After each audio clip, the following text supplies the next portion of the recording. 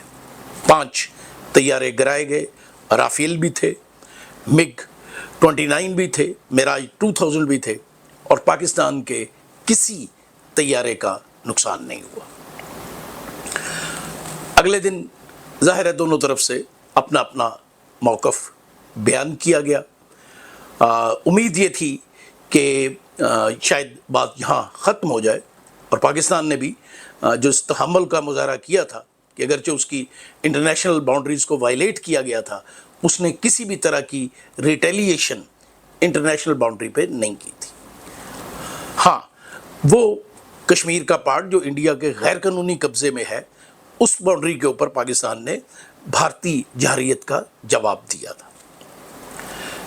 بھارت نے پاکستان میں drone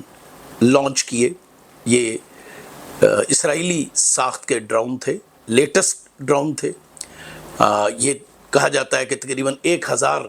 kilometre تک جا سکتے ہیں، سرویلنس کرتے ہیں۔ ان کے اوپر 23 کلو گرام کا مواد بھی نصب ہوتا ہے۔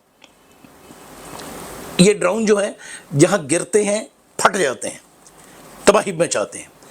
انلیس اور انٹل کہ انہیں جام نہ کر دیا جائے۔ جب ان کے سسٹم جام کر دیے جاتے ہیں تو یہ زمین پر کسی پرندے کی طرح گر جاتے ہیں، اور یہی ان ڈرونز کے ساتھ ہوا۔ کم و بیش 100 کے قریب یہ لیٹسٹ ڈرون پاکستانی حدود میں داخل ہوئے اور مردہ پرندوں کی طرح زمین پر گرے۔ بات یہاں تک بھی رہتی تو کچھ نہیں تھا۔ اس دوران پاکستان مسلسل کوشش کرتا رہا کہ بھارت اپنی جارحیت سے باز آ جائے، لیکن ظاہر ہے جو بھارت کو کھلا رہے تھے، جو مودی کی ڈوریاں ہلا رہے تھے، وہ یہاں رکنے والے نہیں تھے، کیونکہ اس پورے پروسیس میں پاکستان نے اپنے آپ کو ایکسپوز نہیں کیا تھا۔ اس کی میزائل بیٹریاں کہاں ہیں، اس کا ایئر ڈیفنس سسٹم کہاں ہے، اس کے بارے میں کوئی انفارمیشن لیک نہیں ہوئی تھی، کیونکہ پاکستان نے اسے استعمال ہی نہیں کیا تھا۔ پھر اگلی رات آئی، اور اس رات بھی دونوں طرف سے ایک دوسرے کے بارے میں ایک دوسرے کے پنجہ آزمائی ہوتی رہی، اور یہ رات بھی گزر گئی۔ 9 مئی کو جمعے کے دن اس بات کی امید پیدا ہوئی تھی، کیونکہ سعودی وزیر خارجہ نے دونوں طرف کا دورہ کیا تھا، کہ شاید حالات بہتر ہو جائیں، مگر 9 مئی کی رات بھارت نے وہ لمٹ کراس کر لی جو اسے کسی صورت کراس نہیں کرنی چاہیے تھی، اور وہ تھی پاکستان کے 3 ایئر بیسز کو نشانہ بنانے کی کوشش کرنا۔ Noor Khan air base Rawalpindi, Rafiqui air base Sargodha, اور شورکوٹ کا ایئر بیس۔ اس کے بعد پاکستان نے فیصلہ کیا کہ وہ اس کا ایسا جواب دے گا جسے بھارتی ہمیشہ یاد رکھیں گے، لیکن اس سے پہلے کہ پاکستان ہارڈ فارم میں جواب دیتا، جو سائبر سپیس ہے اس کے اندر ایک جنگ کا آغاز ہو چکا تھا، اور یہ جنگ پاکستان نے یک طرفہ طور پر جیت لی۔ تقریباً 100 سے زیادہ جو سائٹس تھیں وہ ہائیک کر لی گئی۔ بھارت کا بجلی سپلائی کرنے کا نظام معطل کر دیا گیا۔ نریندرا مودی،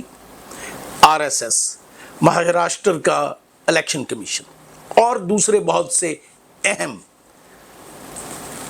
جگہ اور ویب سائٹ جو تھی، ان کا کنٹرول پاکستانی ہیکرز نے سنبھال لیا،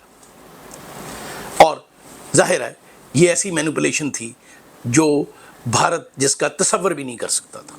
عام طور پر یہ تصور کیا جاتا ہے کہ کمپیوٹر ٹیکنالوجی میں بھارت پاکستان سے بہت آگے ہے، اور اس نے دنیا میں جھنڈے گاڑ دیے ہیں، اور گوگل کا فلاں اس کا بھارتی ہے، اور فلاں کی کمپنی میں وہ چیف ایگزیکٹو بھارتی ہے۔ ان باتوں سے کوئی فرق نہیں پڑتا۔ یہ ٹیکنالوجی ہے، اسے کوئی بھی سیکھ سکتا ہے، اور کوئی بھی اس کے استعمال سے اپنے لیے جگہ پیدا کر سکتا ہے، اور یہ جگہ پاکستانی کمپیوٹر ایکسپرٹس نے پیدا کی۔ دین پاکستان نے 10 مئی کی صبح اپنا ایک ایسا اٹیک لانچ کیا جو شاید بھارتیوں کی سمجھ میں بھی نہیں آ رہا تھا یا اس کی توقع نہیں کر رہے تھے۔ پاکستان کے میزائلز نے بھارت کے اندر بڑے اور بہت سے اہم جگہوں کو نشانہ بنایا، جیسے سری نگر ایئر بیس، اری year base, Udhampur air defence system, BrahMos missile store, Pathankot airfield, Chandigarh ہتھیار depot, Jalandhar air base, Delhi میں پاکستانی ڈرونز نے پروازیں کی، اٹیک نہیں کیا، راجستھان ملٹری انسٹالیشن، گجرات متعدد ملٹری بیس اور ایئر ٹریفک، سورت گڑھ ایئر فیلڈ تباہ۔ اور یہ سارا کام کرنے والے پاکستانی میزائل اس کامیابی کے ساتھ اپنے ہدف پر گرے، اس پریسیشن کے ساتھ کہ جس بلڈنگ کو ٹارگٹ کیا گیا تھا اسی بلڈنگ میں یہ لگے۔ پھر پاکستان کے JF تھنڈر طیاروں نے ایک ایسا کام کر دیا جو شاید دنیا کی کوئی بھی قوم تصور نہیں کر سکتی تھی۔ S-400 روس کا سب سے زیادہ ترقی یافتہ ایئر ڈیفنس سسٹم ہے، اور یہ بھارت نے 5 لیے تھے، ایک سسٹم اس نے پاکستانی سرحد کے قریب لگایا ہوا تھا۔ پاکستان کے JF تھنڈر نے اس سسٹم کو پوری طرح تباہ کر دیا، اور یاد رہے کہ یہ سسٹم ایئر اٹیک کے لیے لگایا گیا تھا۔ تو جو سسٹم ایئر اٹیک کے لیے، طیاروں کو کنٹرول کرنے کے لیے، میزائل کو کنٹرول کرنے کے لیے نصب کیا گیا تھا، پاکستانی JF تھنڈرز نے اس سسٹم کو اڑا دیا، اس کی گرفت میں نہیں آیا، اور کوئی نقصان اٹھائے بغیر وہ واپس پاکستان پہنچ گیا۔ یہ ایسی چیز تھی جس نے دنیا کو حیران کر دیا۔ اس کے علاوہ 5 منٹ میں بھارتی اکانومی کو $85 بلین کا جھٹکا لگا، اور اسی طرح آپ یہ دیکھیے کہ یہ جو لڑائی لڑی گئی ہے، بظاہر یہ 4 دن کی لڑائی ہے، کیونکہ لیٹسٹ نیوز کے مطابق امریکن صدر ڈونلڈ ٹرمپ نے دونوں ملکوں میں سیز فائر کرا دیا ہے۔ یہ 6th جنریشن وار ہے، یہ وار جس میں مشینیں، آرٹیفیشل انٹیلیجنس اور سائبر سپیس مرکز میں آ گئی ہے، اور وہ فوجیں جو کبھی محاذوں پر ایک دوسرے کے سامنے لڑتی تھیں وہ پیری فری پہ چلی گئی ہیں۔ اور اس جنگ میں اور اس لڑائی میں پاکستان نے یہ ثابت کر دیا ہے کہ اس کے پاس جو ٹیکنالوجی ہے وہ زیادہ تر چینی ہے، یہ ہمیں ماننا ہے، لیکن اس ٹیکنالوجی کو استعمال کرنے والے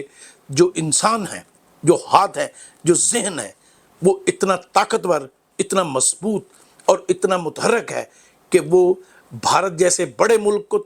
شکست دے سکتا ہے۔ بھارت کے پیچھے بیٹھے ہوئے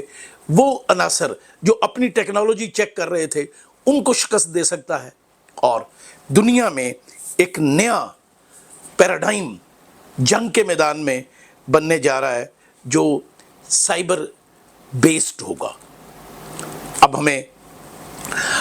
کچھ چیزوں کو بتانا ہے پوائنٹ وائز۔ اس جنگ نے ایک چیز ثابت کر دی، وہ ہے چائنیز ٹیکنالوجی کی مغربی ٹیکنالوجی پر برتری۔ اب اگر کسی ملک کو طیارے خریدنے ہیں تو وہ فرانس کے مہنگے رافیل کیوں خریدے گا؟ وہ چینی ساخت کے S-10J کیوں نہیں خریدے گا؟ تو دنیا کی اکانومی، اور اس وقت بڑی وار اکانومی کی ہے، اس میں چین کو ایج ملا ہے، اور وہ اس جنگ کی بنیاد پہ ہے۔ اس جنگ میں پاکستان نے اور بھی بہت سی ایسی ٹیکنالوجیز استعمال کی ہیں جن کے بارے میں ابھی ہم کھل کر بات نہیں کریں گے، لیکن دنیا جانتی ہے، جو ایکسپرٹس ہیں وہ جانتے ہیں کہ کیسے پاکستان نے فضا کے اندر جیمرز استعمال کیے، کیسے پاکستان نے اپنے میزائلز اور اپنے طیاروں کو ہدف تک پہنچایا، کیسے پاکستان کے ساختہ میزائل جو ہیں وہ دہلی تک گئے اور ان کو کوئی انٹرپٹ نہیں کر سکا۔ یہ میسج تھا یہ میسج تھا کہ اگر آج پاکستانی میزائل صرف سرویلنس کر رہے ہیں تو کل یہی ڈرون جو ہیں وہ دہلی کے اوپر بمباری بھی کر سکتے ہیں۔ یہ very loud and clear message ساری دنیا میں گیا ہے، دنیا نے اس میسج کو سمجھا ہے، اور وہ لوگ جو بھارت کو استعمال کر رہی تھی طاقتیں اپنے مقاصد کے لیے، جب انہیں لگا کہ اب ایسا پوائنٹ آ گیا ہے جہاں بھارت کے لیے مشکلات اور بڑھ جائیں گی، تو پھر انہوں نے صلح کا ڈول ڈالا۔ کوئی بات نہیں، ہم ہمیشہ سے یہ کہتے آئے ہیں کہ پاکستان خطے میں امن چاہتا ہے، پاکستان خطے میں جنگ نہیں چاہتا، جنگ کسی مسئلے کا حل نہیں ہوتی، لیکن جب جنگ مسلط کی جائے تو پھر بہادر افراد اور اقوام جنگ سے بھاگتے بھی نہیں ہیں۔ ہم نے ثابت کر دیا کہ ہم اگریسر نہیں تھے، ہم نے جارحیت نہیں کی، لیکن اگر ہمیں اگریشن کا نشانہ بنانے کی کوشش کی گئی تو ہم وہ جواب دیں گے جسے دنیا اور دشمن دیر تک یاد رکھے گا۔ یاد رکھیے، سیز فائر ہو گیا ہے، اس سیز فائر کے بعد کچھ باتوں کے اوپر نیگوسیشنز ہوں گی، بھارت اور پاکستان کے درمیان نئے ایس او پیز طے کیے جائیں گے، ان پر ابھی آنے والے دنوں میں بات ہوگی کہ وہ کیا ہیں یا کیا ہو سکتے ہیں، لیکن ایک بات طے ہے، وہ بات یہ کہ ہمیں اپنی وہ کیپیبلٹیز جنہوں نے آج ہمیں دنیا میں سرخرو کیا ہے، ان میں اپنی استطاعت کو مسلسل بڑھاتے چلے جانا ہے۔ آپ artificial intelligence, cyber security, cyber space, اس سے جڑی چیزیں اب دنیا کے جنگ کے منظرنامے کے سینٹر میں موجود ہیں۔ روبوٹس آئیں گے جو جنگ لڑیں گے، ہمیں اس ساری ٹیکنالوجیز کو سیکھنا ہے، اپنے بچوں کو سکھانا ہے، اپنے بچوں کو اس ٹیکنالوجیز کی طرف لانا ہے تاکہ ہم دنیا میں ایک با ہمت، ایک با عزم اور ایک عظیم قوم کے طور پر رہ سکیں اور اپنے آپ کو منوا سکیں۔